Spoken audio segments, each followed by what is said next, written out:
नमस्कार मंडळी. Parent academy इंडियाच्या पुढच्या एपिसोडमध्ये आपलं सगळ्यांचं स्वागत आहे. आजचा विषय आहे मार्क्सवाद. मार्क्सवाद म्हटलं की तुमच्या डोळ्यासमोर बहुतेक कम्युनिझम उभा राहिला असला पाहिजे. मी कुठल्याही प्रकारच्या पॉलिटिकल आयडिओलॉजीबद्दल बोलत नाही आहे, पण जर तुम्ही भारतीय असाल तर हा मार्क्सवाद जन्माला यायच्या आधीपासून तुमच्या गर्भसंस्काराचा भाग राहिलेला आहे. हा मार्क्सवाद असा आहे की जास्तीत जास्त मार्क म्हणजे खरं तर 100% प्रत्येक विषयात, प्रत्येक परीक्षेत, प्रत्येक वर्षी जन्मभर पडत राहिले पाहिजेत आणि या ध्येयानेच आयुष्याची वाटचाल चालू राहिली पाहिजे. हा मार्क्सवाद.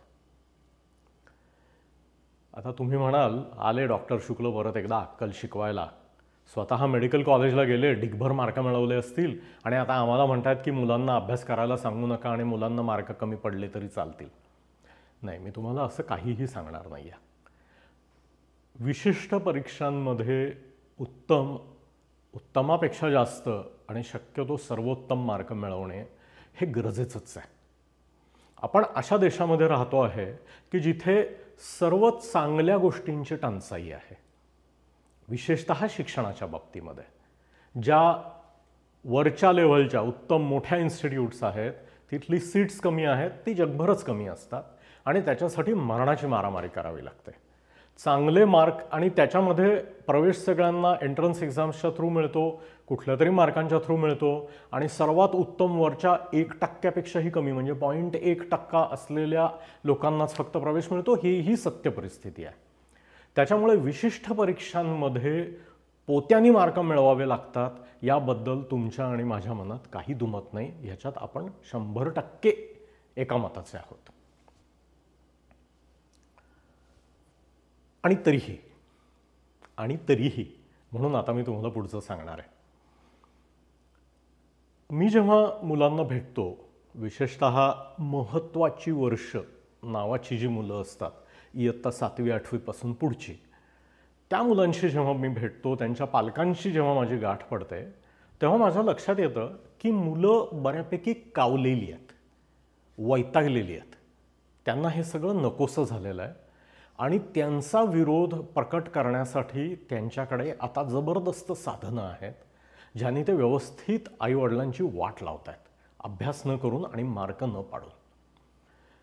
ह्याच्या मुळाशी जर जायचा प्रयत्न केला तर असं लक्षात येतं की अक्षरशः नर्सरीपासून किंवा प्ले ग्रुपपासून आई वडील, आजी आजोबा आणि ट्युशनचे शिक्षक आणि शाळेतले शिक्षक हे हात धुवून पोरांच्या मागे लागलेले आहेत आणि फक्त एकाच गोष्टीची चर्चा होती आहे, ती म्हणजे 100पैकी 99 का पडले आणि 1 मार्क कुठे गेला, किंवा 100पैकी 70 का पडले आणि 30 मार्क का गेले. ज्याप्रमाणे आपण सेक्स एज्युकेशनच्या ह्याच्यात बोललो होतो की जोवर मुलाच्या मनात ते प्रश्न उभे राहत नाही आहेत किंवा शारीरिक वाढ त्या लेवलपर्यंत पोचत नाही आहे, तोवर त्या विषयाला हात घालायचा नसतो. तसा मार्कांची ॲक्च्युअल जी जागा आहे तिच्या 1 वर्ष 2 वर्ष आधीच या गोष्टीला हात घालण्यात अर्थ आहे. तुम्ही जर अत्यंत लहानपणापासून या बाबतीमध्ये कमालीचे ढोल बडवत बसलात आणि त्यावरनं मुलांचा छळ करत राहिलात किंवा त्यांच्या सतत मागे लागत राहिलात आणि तो विषय सर्वात महत्त्वाचा, बाकी सर्व गौण आहे अशा थाटात जर राहिलात, तर खूप छोटी मुलं असतात, ती प्रेमाने आईवडिलांचं ऐकतात तेव्हा ती ऐकतील. नंतर एका विशिष्ट वेळाला जेव्हा अख्खं जग त्यांच्यासमोर येतं तेव्हा ते तो अभ्यास बाजूला ठेवतील आणि जेव्हा खरंच अभ्यासाची गरज आहे तेव्हा ही मुलं शांतपणे अभ्यासाकडे पाठ करून उभी असणार आहेत. आणि जवळजवळ 90% मुलांची ही परिस्थिती आहे. 80% मार्क मिळवणाऱ्या मुलांचा प्रश्न म्हणून एक जुना व्हिडिओ आहे आपल्या चॅनलवर, तो तुम्ही जरूर बघू शकता. तर करायचं काय, ह्याच्यावर काही सरळ साधे उपाय मी तुम्हाला सांगणार आहे. हे जरी या 10 मिनिटाच्या व्हिडिओमध्ये सांगून संपणारे असले तरी हे तुम्हाला मुलांची इयत्ता 1ली ते 12वी आणि कदाचित प्ले ग्रुप ते 12वी असे 15 वर्ष इम्प्लिमेंट करायची गोष्ट आहे. त्यातली पहिली गोष्ट म्हणजे मुलांना अभ्यासाची सवय लागणं गरजेचं आहे. कारण ते फंडामेंटल आहे. ते जोवर होत नाही तोवर तुम्हाला मार्क दिसणार नाही आहेत. बिना अभ्यासाचे मार्क पडत नाहीत. त्याच्यामुळे अगदी छोट्या मुलाला सुद्धा, नर्सरीमध्ये जाणाऱ्या मुलाला सुद्धा संध्याकाळचा किंवा दुपारचा ठरलेला अर्धा तास हा अभ्यासाचा आहे असं त्याच्या वेळापत्रकात लिहून, ते वेळापत्रक भिंतीवर लावून, त्याला तिथे बसवून, त्याच्या शेजारी बसून, तेव्हा आपला फोन बंद ठेवून, चेहऱ्यावर प्रेमळ भाव ठेवून, आवाजामध्ये मार्दव ठेवून तो अर्धा तास अभ्यास त्याच्याकडनं तेव्हापासून करून घ्यायचा आहे. ही मुलाला खूप जास्त समजायला लागायच्या आत किंवा साध्या मराठीत ज्याला फार शिंग फुटायच्या आत लावायची सवय आहे. आणि ही परीक्षा असो नसो चालू ठेवायची आहे. परीक्षेच्या आदल्या दिवशी सुद्धा अर्धाच तास अभ्यास करायची सवय लावायची. हे फार महत्त्वाचं आहे. कारण परीक्षेच्या आदल्या दिवशी नर्सरीच्या पोरांना सुद्धा 4-4 तास घेऊन बसलेले आईवडील मी बघतो. तेव्हाही अर्ध्याच तासात संपवायचं आहे. कारण मुलाला त्या एफिशियन्सीची सवय लागायची गरज आहे आणि ते आवडीने करायची गरज आहे. आवडीने केलेला अभ्यास हा 15 ते 20 मिनिटात संपतो, नाहीतर 2 तास ताणला जातो. याचा तुम्ही सगळे अनुभव घेता आहात की मूडमध्ये पोर असतं, मित्र खेळायला बोलवत असतात, तेव्हा 15 मिनिटात फटाफट 4 पानं लिहितंय, नाहीतर अख्खी संध्याकाळ सडवतोय आणि तरी अर्धच पान लिहितो आहे. याचा अनुभव तुम्ही घेतलेला आहे. ह्याच्यासाठी अगदी लहानपणापासून ती अर्धा तास, मग पुढे पाऊण तास आणि पुढे 1 तास आणि हे 2 तासापर्यंत 10वीत पोहोचेपर्यंत नेण्याची गरज आहे. दुसरी गोष्ट जी मी तुम्हाला सांगतोय ही तुमच्यापैकी अनेक लोकांना आवडणार नाही आहे, पण हे मी स्वतः केलेलं आहे आणि अनेक हजारो पालक आहेत हे फॉलो करणारे आणि त्यांची मुलं यशस्वी झाली आहेत म्हणून तुम्हाला सांगतोय.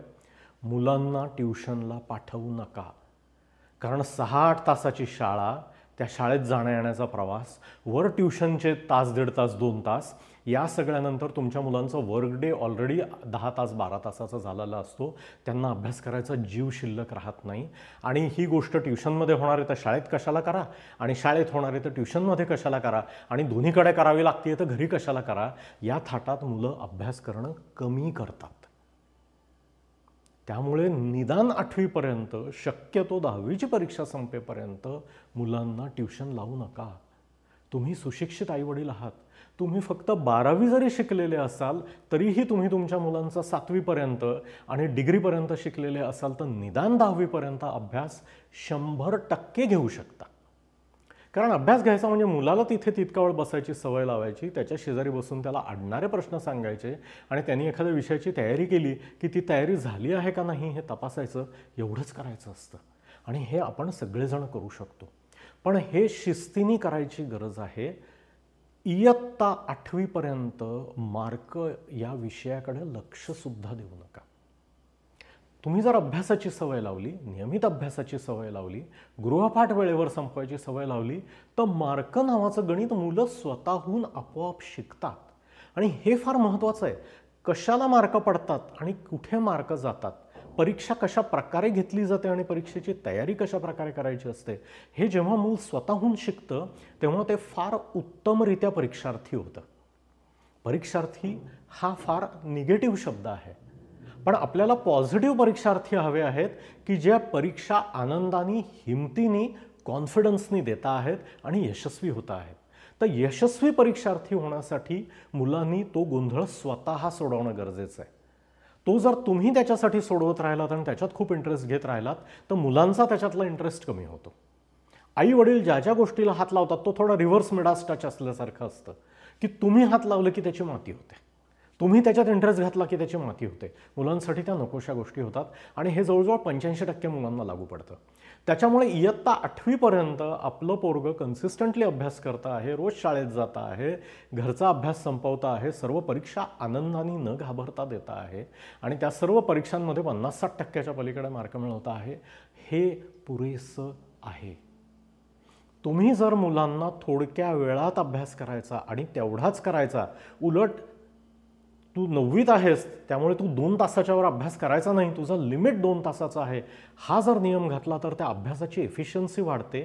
मुलांना उत्तमरित्या कॉम्पॅक्ट अभ्यास करायची सवय लागते आणि 11वी 12वीची जी खरी अवघड वर्ष आहेत की जेव्हा ढिगानी अभ्यास करावा लागतो तेव्हा तो वेगाने, एफिशियंटली आणि इफेक्टिव्हली कसा करायचा याची टेक्निक्स मुलं स्वतःहून शिकलेली असतात. लक्षात घ्या, पाण्याला ओढ दिल्याशिवाय ऊस आणि द्राक्ष गोड होत नाहीत.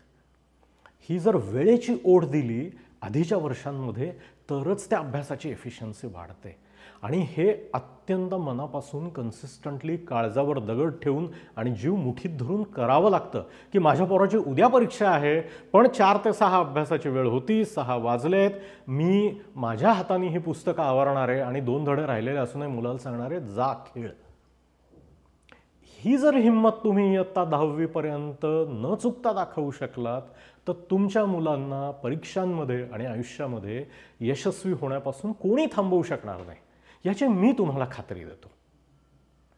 तुमच्या मुलांचं आयुष्यातलं यश हे त्यांच्या कॉन्फिडन्सवर अवलंबून असणार आहे. एखादी गोष्ट कशी मॅनेज करायची या त्यांच्या ज्ञानावर, अनुभवावर अवलंबून असणार आहे. आणि आपल्याला हेच मुलांना शिकवायचं आहे. परीक्षा हे आपलं प्लेग्राऊंड आहे, परीक्षा ही आपली लॅब आहे. इयत्ता 10वी पर्यंतच्या परीक्षा या लॅब म्हणून वापरायच्या आहेत, अटीतटीचा सामना म्हणून नाहीत. हे करूया. नियमित अभ्यास, मोजका अभ्यास, बिना ट्युशनचा स्वतः केलेला अभ्यास, परीक्षांची स्वतःहून केलेली तयारी आणि मार्कांची स्वतःहून केलेली तपासणी, या 5 गोष्टींच्या जोरावर तुमची मुलं 11वीमध्ये पोहोचेपर्यंत आत्मनिर्भर होणार आहेत, स्वयंपूर्ण होणार आहेत, स्वाभिमानी होणार आहेत, कॉन्फिडंट होणार आहेत आणि आयुष्याला अत्यंत यशस्वीपणे तोंड देणार आहे. पण त्याच्यासाठी या आधीच्या नर्सरी ते 10वी या 12-13 वर्षांच्या तपश्चर्येची गरज आहे.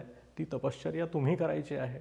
90% असं अंगावर लिहिलेली अप्सरा कितीही समोर डान्स करत असेल तरीही आपण आपली तपश्चर्या सोडायची नाही आहे आणि आपण या पंचसूत्रीप्रमाणेच काम करत राहायचं आहे. तुम्ही, तुमचं कुटुंब आणि तुमची मुलं निश्चित यशस्वी होणार.